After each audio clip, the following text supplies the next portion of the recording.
Salam Bapak Ibu terkasih dalam Kristus Yesus. Kita jumpa lagi dalam khotbah Minggu 13 Trinitatis pada hari ini.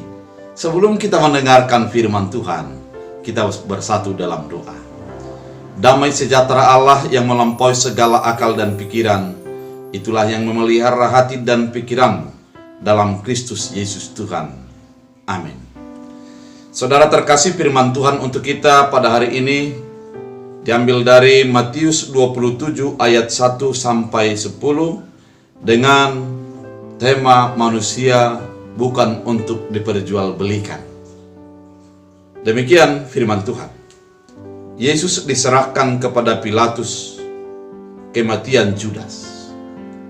Ketika hari mulai siang, semua imam kepala dan tua-tua bangsa Yahudi berkumpul dan mengambil keputusan untuk membunuh Yesus. Mereka membelenggu dia, lalu membawanya dan menyerahkannya kepada Pilatus, wali negeri itu. Pada waktu Yudas yang menyerahkan dia melihat bahwa Yesus telah menjatuhi hukuman mati, menyesallah ia. Lalu ia mengembalikan uang yang 30 perak itu kepada imam-imam kepala dan tua-tua, dan berkata, "Aku telah berdosa karena menyerahkan darah orang yang tak bersalah." Tetapi jawab mereka, "Apa urusan kami dengan itu? Itu urusan kamu sendiri." Maka ia pun melemparkan uang perak itu ke dalam bait suci, lalu pergi dari situ dan menggantung diri. Imam-imam kepala mengambil uang perak itu dan berkata, "Tidak diperbolehkan memasukkan uang ini ke dalam peti persembahan, sebab ini uang darah." Sesudah berunding, mereka membeli dengan uang itu tanah yang disebut tanah tukang periuk untuk dijadikan tempat pekuburan orang asing. Itulah sebabnya tanah itu sampai pada hari ini disebut tanah darah. Dengan demikian, genaplah firman yang disampaikan oleh Nabi Yeremia. Mereka menerima 30 uang perak, yaitu harga yang ditetapkan untuk seorang menurut penilaian yang berlaku di antara orang Israel. Dan mereka memberikan uang itu untuk tanah tukang periuk, seperti yang dipesankan Tuhan kepadaku. Demikian firman Tuhan. Saudara terkasih dalam Kristus Yesus, firman ini merupakan mengisahkan tentang bagaimana proses penjualan Judas kepada imam dan para tua-tua. Yesus dijual oleh Judas kepada imam dan para tua-tua. Saudara terkasih, kalau kita membaca perikop hari ini merupakan sesuatu yang sangat-sangat relevan untuk kehidupan saat ini, yaitu manusia tidak untuk diperjualbelikan. Kenapa begitu penting? Karena memang dalam kehidupan saat ini tidak jarang manusia menjadi diperjualbelikan, atau tidak jarang manusia dijadikan sebagai objek dalam meraup keuntungan dan uang.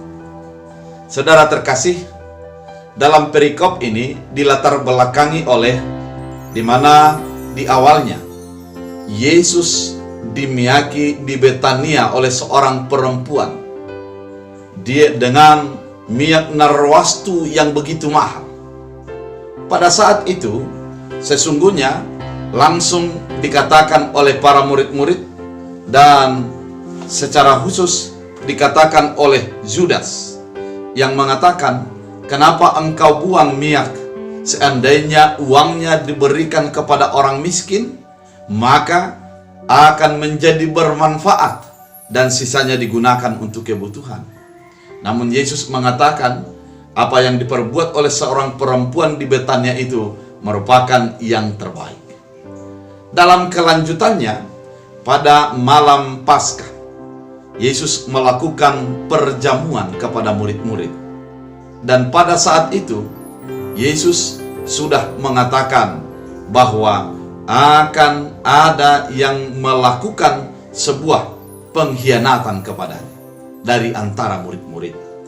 Namun setelah dilakukan perkataan, semua menyangkal dan Yesus mengatakan, apabila ada roti yang saya celupkan dan saya berikan kepadanya, dialah yang akan melakukan pengkhianatan itu. Dan setelah diterima oleh Judas, maka Yesus berkata, apa yang engkau mau perbuat, perbuatlah dengan segera. Artinya, daripada awalnya sudah diketahui, memang Judas akan melakukan sebuah tindakan penjualan Yesus kepada para imam-imam dan para tua-tua. Kenapa demikian? Kenapakah Judas akan melakukan ini? Secara jelas tidak diketahui apa alasan yang sesungguhnya. Namun kalau kita kilas balik bahwa di dalam kepemimpinan Yesus secara kemanusiaan, secara organisasi, dan kepada murid-murid, Judaslah yang menjadi pemegang keuangan. Bisa kita baca dalam Yohanes 13 ayat 29. Judas di sana menjadi orang yang selalu mengingat terhadap kebutuhan-kebutuhan di dalam perjalanan mereka. Sehingga tidak mengherankan apabila seperti yang diterangkan tadi dalam Yohanes 12 ayat 4 sampai 5, Judas selalu teringat kepada keuangan dan uang yang penting, di mana dengan keuangan itu akan berjalan organisasi dengan jelas. Dan motivasi-motivasi apa yang dilakukan oleh Judas, mari kita lihat, sesungguhnya tidak dijelaskan, namun secara tersirat maka kelihatan. Ketika Judas sudah melakukan penjualan ataupun transaksi dengan para imam dan para tua-tua, yang dilakukannya adalah dia tetap memantau bagaimana Yesus diperlakukan. Sepanjang malam Yesus disiksa, setelah di Taman Getsemane dia memeluk Yesus dan menciumnya. Namun Yesus mengatakan bahwa engkaulah yang akan mengkhianati itu. Dan sepanjang malam itu kita melihat bahwa Judas melihat, memantau apa yang sudah diperbuat kepada Yesus. Namun setelah pagi hari, maka diputuskan para imam dan para tua-tua bahwa Yesus harus dihukum mati. Pada saat itu tindakan yang dilakukan oleh Judas adalah dia langsung melemparkan 30 keping perak ataupun sejumlah uang yang diterimanya untuk menjual Yesus ke bait Allah. Kenapa demikian? Karena dia pertama melihat kehidupan itu adalah sebatas uang, bahwa apa yang dia lakukan adalah untuk kepentingan organisasinya, kepentingan daripada kebutuhan-kebutuhan sehari-harinya. Sehingga dia mampu melakukan pengkhianatan, dia mampu menjual Yesus dalam tanda kutip kepada orang-orang yang membenci Yesus. Dengan pelukan yang istimewa, dia melakukan tindakan tersebut. Saudara terkasih dalam Kristus Yesus, dari motif kita melihat bahwa ketika Judas membuang uang itu dan dia mengatakan, saya tidak mau dan saya ingin dikembalikan. Namun para imam dan para tua-tua langsung mengatakan, kami tidak mau tahu dengan apa yang terjadi. Kami tidak menjadi mau tahu dengan urusan saudara, karena kami adalah hanya ingin melakukan apa yang kami kehendaki. Saudara terkasih dalam Kristus Yesus, di dalam penyesalan Judas yang mengutamakan uang itu, dia sebenarnya menjadi sadar. Dia sadar akan apa yang dia lakukan. Dia sadar akan tindakannya yang menjual Yesus kepada para imam. Dan pada saat itu, setelah dibelenggu Yesus dioper ataupun dipindahkan dari satu tempat kepada tempat yang lain, membawa dia dan menyerahkannya kepada Pilatus, wali negeri itu. Pada waktu itu Judas menyerahkan dia, melihat bahwa Yesus telah dijatuhi hukuman mati. Pada saat itu penyesalan terjadi bagi dia, dan dia mengatakan, saya menyesal. Namun dalam ayat 4, tetapi jawab mereka, apa urusan kami dengan itu? Itu urusan kamu sendiri.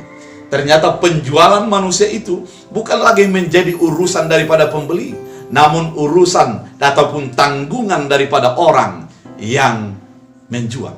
Itu yang pertama dikatakan pada firman Tuhan pada saat ini.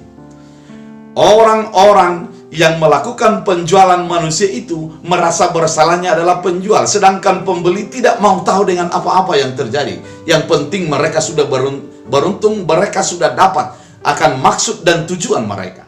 Sedangkan bagi pembeli, penjual, ada sesuatu penyesalan dalam dirinya.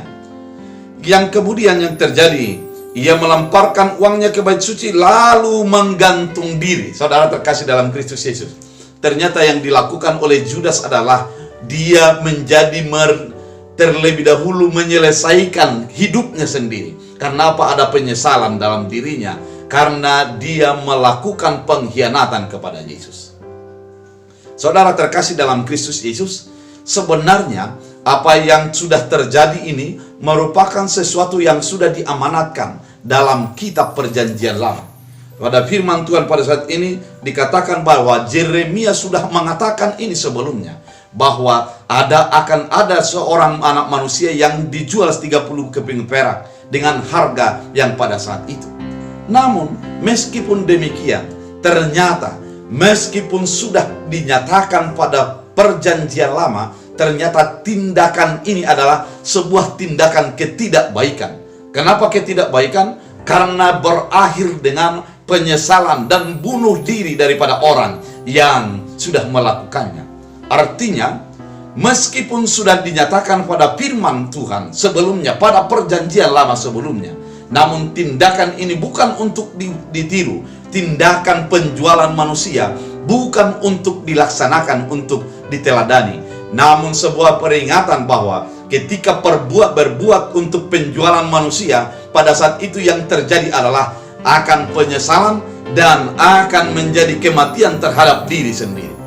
Saudara terkasih dalam Kristus Yesus, kalau kita lihat daripada segi pembeli, yaitu para imam-imam kepala, mereka mengambil uang yang dilemparkan oleh Judas tersebut.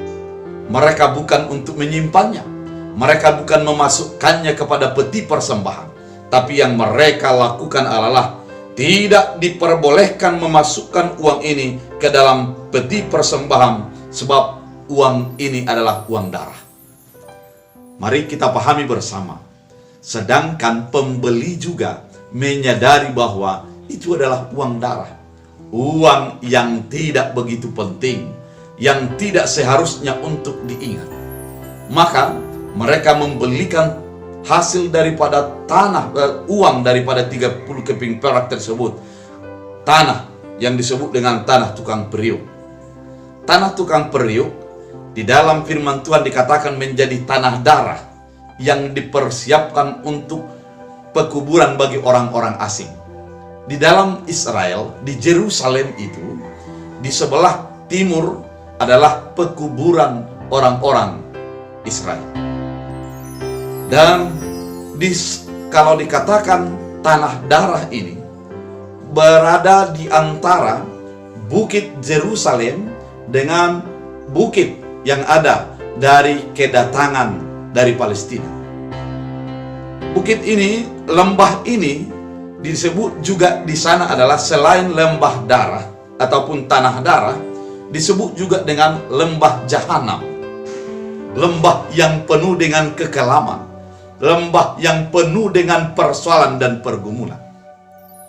Sampai saat ini lembah ini tidak dipugar, namun begitu sangat mengerikan. Memang ada beberapa tumbuhan, pohon-pohon yang tumbuh di sana.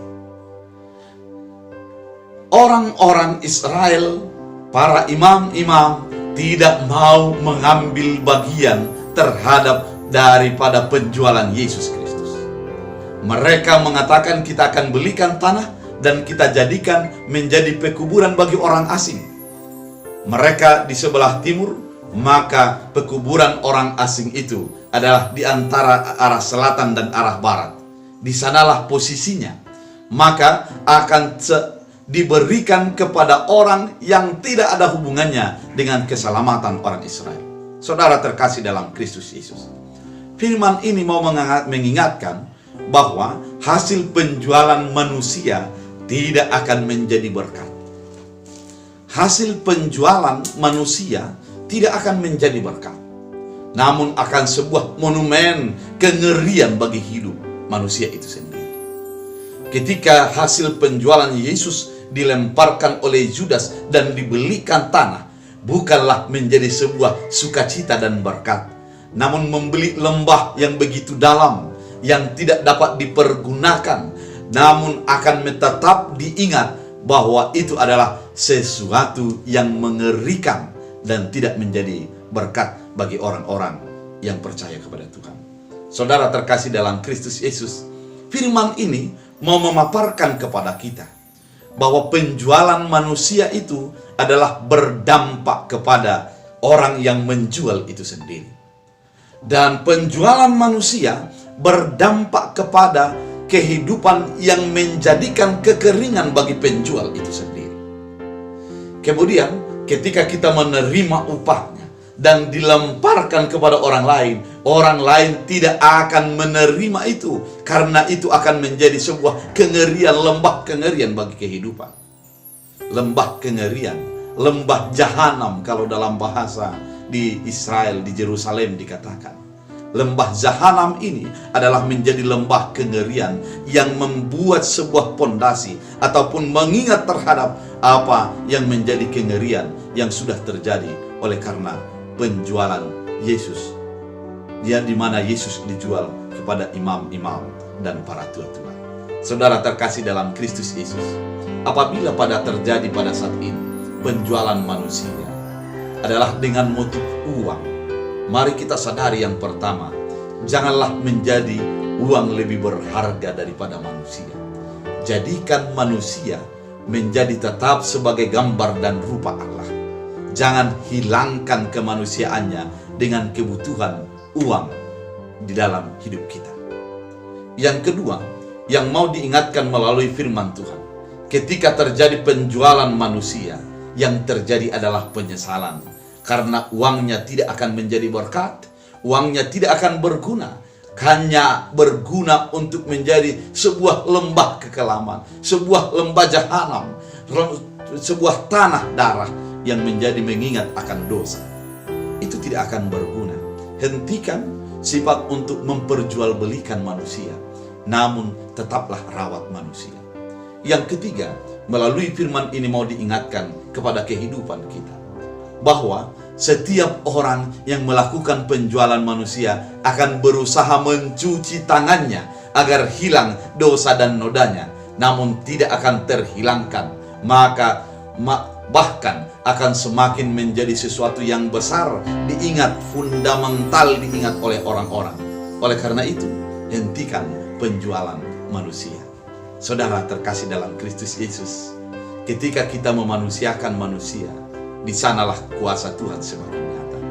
Ketika kita menjadikan manusia lebih menjadi manusia, maka di sanalah kuasa Tuhan dinyatakan bagi orang-orang percaya. Pada saat ini, meskipun apa keadaan kita, sesulit apapun ekonomi yang kita miliki, janganlah lakukan penjualan manusia, karena akan menumbuhkan penyesalan dan akan menumbuhkan sebuah monumen yang tidak bisa dihapuskan dari hati, batin, dan pikiranmu. Tetap lakukan yang terbaik. Dalam firman Tuhan pada saat ini, Yesus adalah Tuhan, di mana melalui keadaan ini kita diingatkan untuk menjadi tidak menjual manusia, karena manusia adalah untuk memuliakan Tuhan, bukan diperjualbelikan. Oleh karena itu, mari hidup sebagai orang yang tetap memanusiakan manusia. Tuhan Yesus memberkati kita bersatu di dalam doa.